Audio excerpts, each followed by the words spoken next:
Bir kişi deyə ki, mən o ev ki, həyat yoldaşım orada var, o evdən xoşum gəlir. Bir kişi öz həyat yoldaşına belə qiymət versə, gör münasibətlərdə nə qədər fərq olar. Bu təsiri ötürəndə o da sənə müsbət təsir göndərəcək. Bəzən ötürmədən gözləyirik. Mən yaxşı olmayım, amma mənə qarşı yaxşı olsunlar. Gərək sən bir şey ötürəsən ki, yaxşı bir şey də sənə qayıtsın.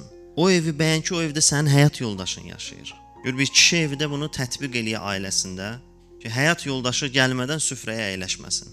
Nəinki gəldi, oturdu, yedi, getdi televizora baxmağa, telefonla oynadı, sonra getdi yatmağa.